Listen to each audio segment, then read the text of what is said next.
जरा तसव्वुर कीजिए, क़यामत का दिन है, सूरज करीब है, लोग खौफ और परेशानी में मुब्तला हैं, हर शख्स को अपनी फिक्र है।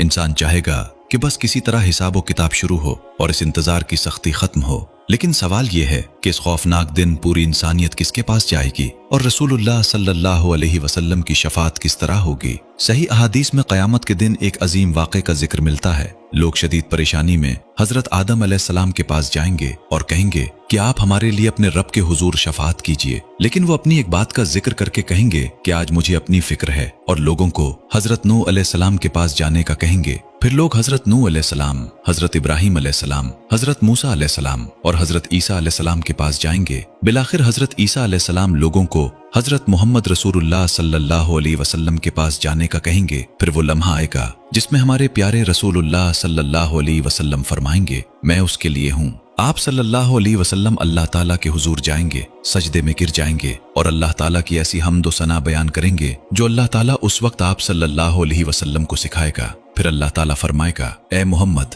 अपना सर उठाइए, कहिए आपकी बात सुनी जाएगी, मांगिए आपको दिया जाएगा, और शफाअत कीजिए, आपकी शफाअत कबूल की जाएगी। यही वो अजीम मुकाम है जिसे शफाअत कुबरा कहा जाता है। रसूलुल्लाह सल्लल्लाहु अलैहि वसल्लम की शफाअत के बाद अल्लाह ताला बंदों के दरमियान फैसले और हिसाब का आगाज फरमाएगा। लेकिन रसूलुल्लाह सल्लल्लाहु अलैहि वसल्लम की शफाअत सिर्फ इसी एक मौका तक महदूद नहीं होगी। अहादीस से मालूम होता है कि अल्लाह ताला अपने महबूब रसूल सल्लल्लाहु अलैहि वसल्लम को अपनी इजाजत से अहले ईमान के हक में मुख्तलिफ शफाअतें अता फरमाएगा। आप सल्लल्लाहु अलैहि वसल्लम बाज अहले ईमान के दर्जात बुलंद होने के लिए शफाअत फरमाएंगे, और गुनाहगार अहले तौहीद में से भी जिनके लिए अल्लाह ताला इजाजत देगा उनके हक में शफाअत फरमाएंगे। और फिर एक ऐसा मंजर भी होगा जो हर मुसलमान को अपनी जिंदगी के बारे में सोचने पर मजबूर कर देता है। रसूलुल्लाह सल्लल्लाहु अलैहि वसल्लम ने फरमाया कि हर नबी की एक ऐसी दुआ थी जो जरूर कबूल होनी थी। हर नबी ने अपनी वो दुआ दुनिया ही में मांग ली, लेकिन मैंने अपनी वो दुआ क़यामत के दिन अपनी उम्मत की शफाअत के लिए महफूज रखी है। सोचिए,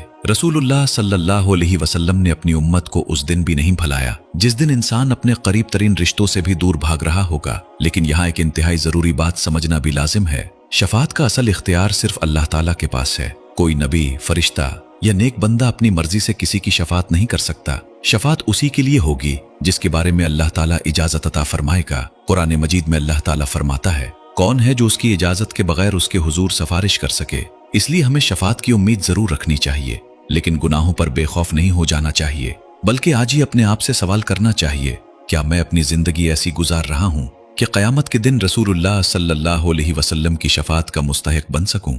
रसूलुल्लाह सल्लल्लाहु अलैहि वसल्लम ने फरमाया कि क़यामत के दिन मेरी शफाअत का सबसे ज्यादा हकदार वो शख्स होगा जिसने खुलूस दिल से ला इलाहा इल्लल्लाह कहा होगा। लिहाजा अपने ईमान की हिफाजत कीजिए, नमाज की पाबंदी कीजिए, गुनाहों से तौबा कीजिए, रसूलुल्लाह सल्लल्लाहु अलैहि वसल्लम से मोहब्बत कीजिए और आप सल्लल्लाहु अलैहि वसल्लम की सुन्नत पर चलने की कोशिश कीजिए। क्योंकि क़यामत के दिन माल, शोहरत और दुनियावी ओहदे काम नहीं आएंगे। कामयाबी उसी की होगी जिस पर अल्लाह ताला रहम फरमाएगा। अल्लाह ताला हमें रसूलुल्लाह सल्लल्लाहु अलैहि वसल्लम की सच्ची मोहब्बत नसीब फरमाए। आप सल्लल्लाहु अलैहि वसल्लम की सुन्नत पर जिंदगी गुजार